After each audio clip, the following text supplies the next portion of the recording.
Alright guys, back with something completely different than usual.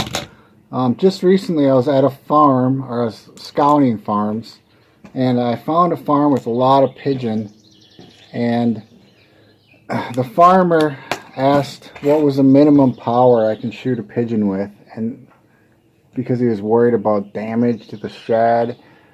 And I initially said about 12 foot-pounds, and the English do it all the time.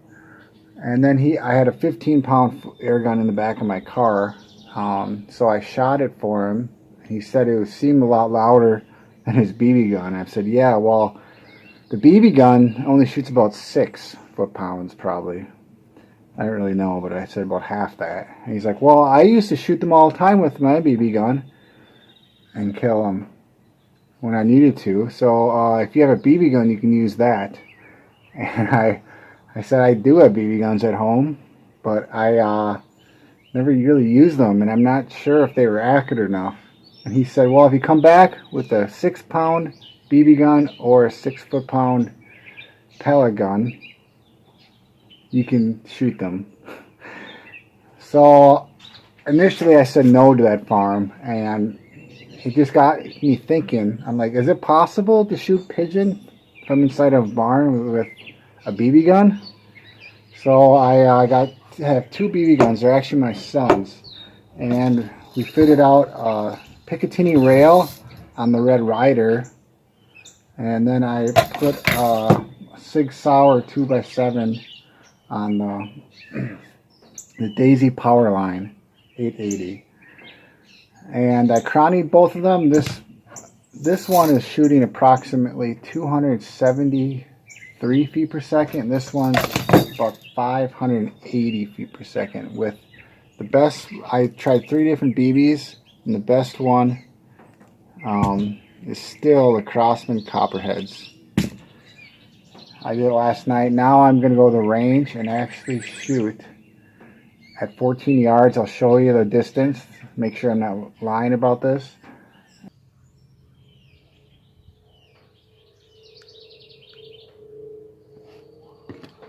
And test both of these guns.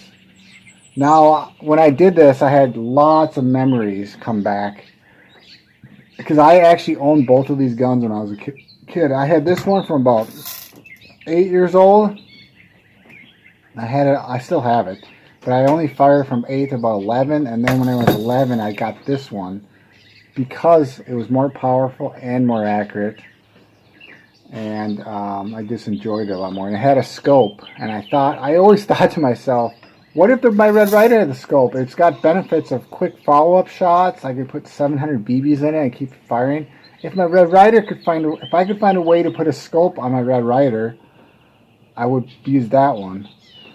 But here it is, 35 years later, and I finally was able to test this and put a scope on, and I knew before I tested this what would happen, and I just confirmed it today. So first I'm going to shoot the Red Ryder at 14 yards without a scope cam, because I can't actually fit the scope cam onto this gun. So I'll just put it next to the target, and then next I'll shoot with this one, with the Daisy 880 with the scope cam.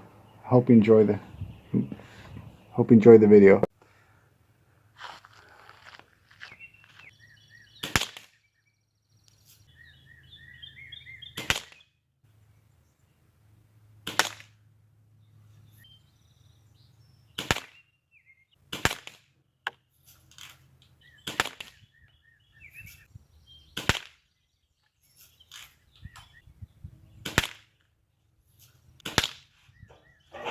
Alright, Daisy Powerline.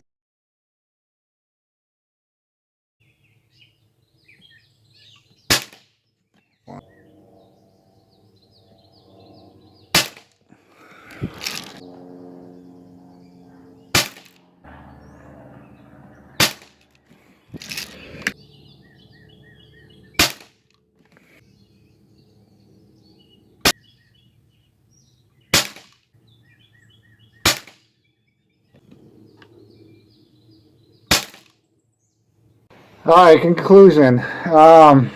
Geez, that sucked. Alright, spoiler alert, neither of these guns, in my opinion, are capable of even consistently shooting a pigeon in the head. First was the Red Ryder, and the shot group was all over this target even at 14 yards. Not even capable of body shots. And the power is so low. I think I'm shooting only 2.5 foot-pounds with this. It's not even fun. Does not, ugh. And I mean, that's what I expected. It's a Springer type gun. It has double recoil.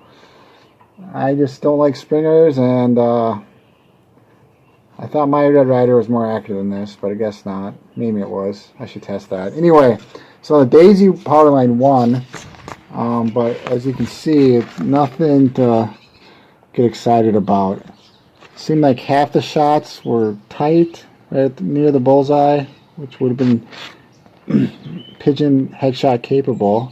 It's shooting about 5.5 foot-pounds, and the rest, half the shots were missing to the right.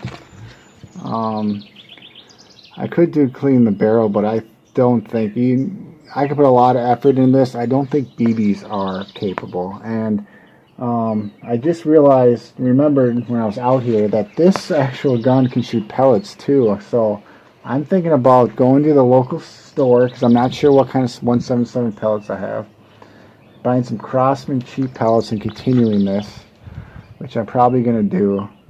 I'm going to pack up and go get some pellets and see if they compare, and then we'll go from there. Alright, it's a couple hours later, and maybe an hour and a half later. And I got, since I'm shooting a Daisy air rifle, pellet gun, I'm going to use Daisy ammo. And everybody's told me a good thing about Daisy pellets, that if they don't shoot good the right way, you can flip them backwards and they might shoot better. So we'll see what happens. Alright, we're doing 5 pumps Daisy Powerline with Daisy flat-nosed pellets.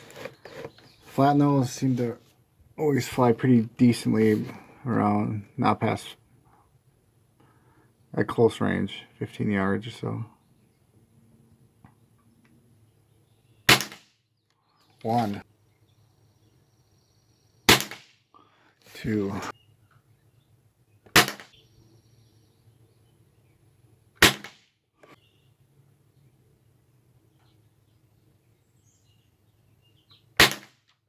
6, 7,